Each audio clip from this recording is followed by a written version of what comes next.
Travel companions, in this video, we'll cover one of 5 days in a Rome itinerary.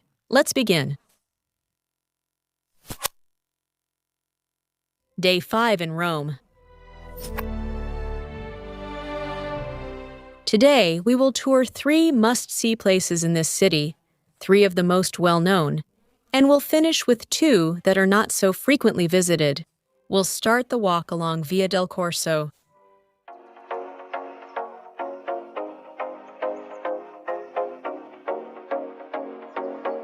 Via del Corso connects Piazza Venezia with Piazza del Popolo and is 1.6 kilometers long. The slow walk is very beautiful, with shops and churches along the way.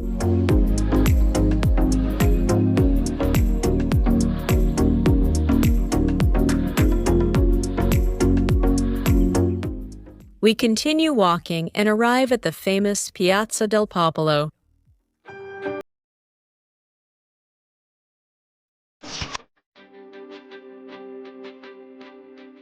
How many times have we seen it in movies, right? Who has seen or remembers To Rome with Love? The one by Woody Allen? There are 3 churches in the square.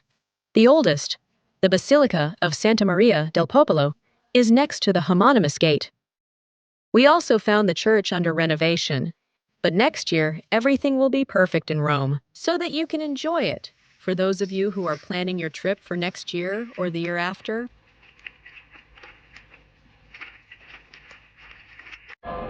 And we also found the 2 twin churches, Santa Maria in Monte Santo and Santa Maria de Ibiraquas.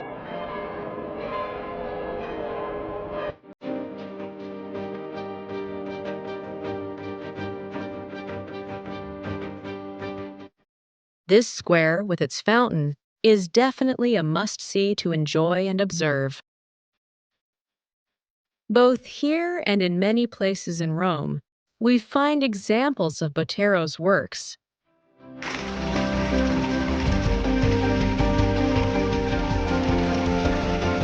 Then we'll retrace our steps and head to another must-see, the famous Piazza di Spagna. It's about 900 meters away from us.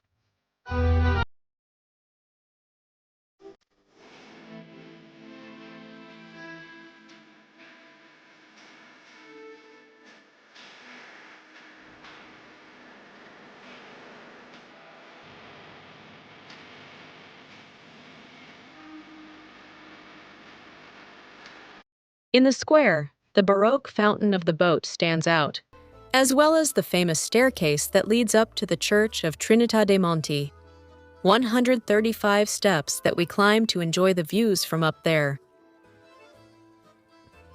It's a lot.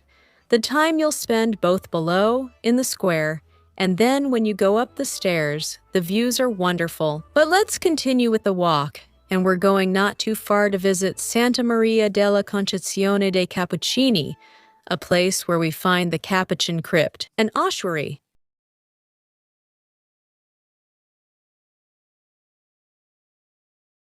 It's not a must-see, but if you like it, we went in. You can't film inside, so we have very few images. The entrance fee is 10 euros.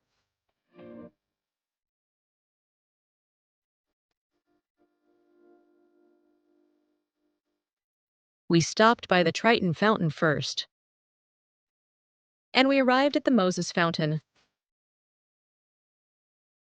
On this walk, we will visit other notable fountains. The Aqua Felice Fountain, better known as the Moses Fountain.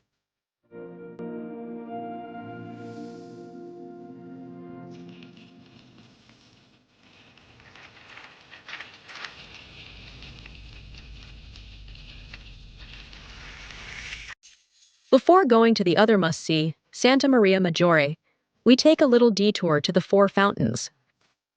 The 4 fountains group stands at the intersection of Via delle Quattro Fontane and Via del Quirinale. You will see 4 fountains on the 4 corners, 1 on each. They are beautiful. Stop for a moment. It's a very special little spot.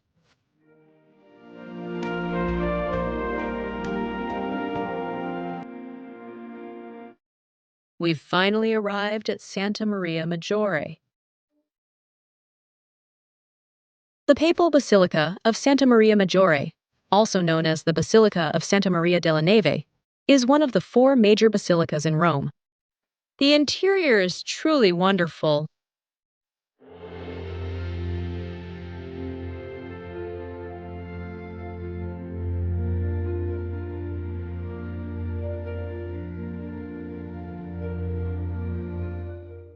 If there are only a few churches you will visit, or only a few churches or basilicas you plan to enter, I recommend entering the Basilica of Santa Maria Maggiore.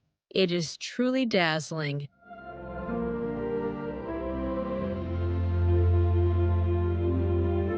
I'm going now to visit a work that sometimes isn't given much consideration.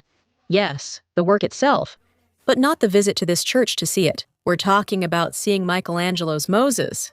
And for that, we'll go to San Pietro. San Pietro in Vincoli also houses the relic of the chains with which St. Peter was bound during his imprisonment in Jerusalem.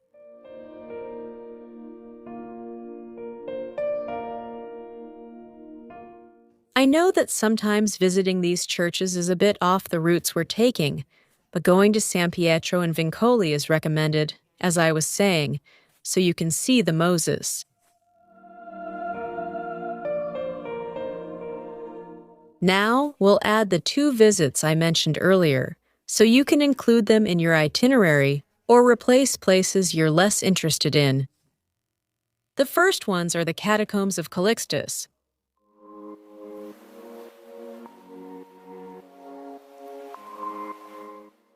The Catacombs of St. Callixtus were the first official cemetery of the Roman community and burial site for several 3rd century popes.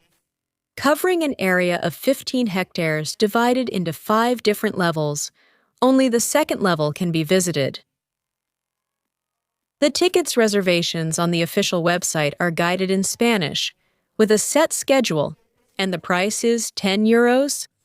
On the website, you only make the reservation for free, and when you arrive, you go to the ticket office and pay for it there. You can't film inside, so we can only show you these photos to give you an idea of what you'll find.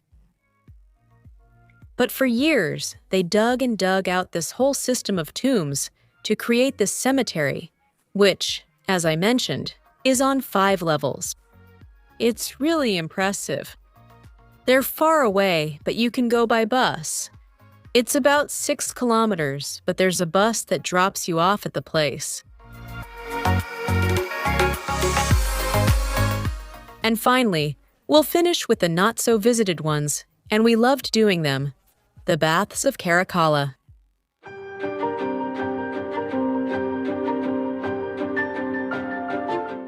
The Baths of Caracalla were the 2nd largest baths in the city of Rome.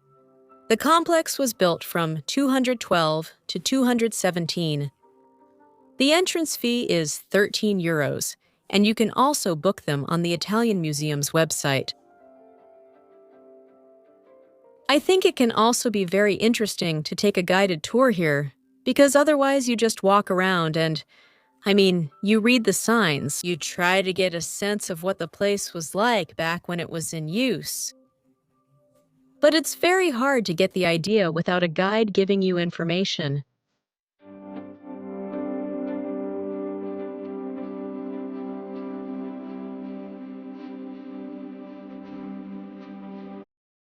And another thing we didn't add on any of the 5 days.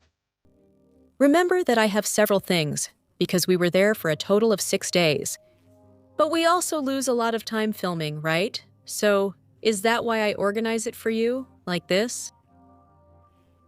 It's about adding to days you have left, or swapping ones you don't want. Take a relaxed stroll and a nice walk through Villa Borghese Park, where we also find the important Borghese Gallery. If you want to see the complete itinerary with all the practical information, I'll leave it here for you.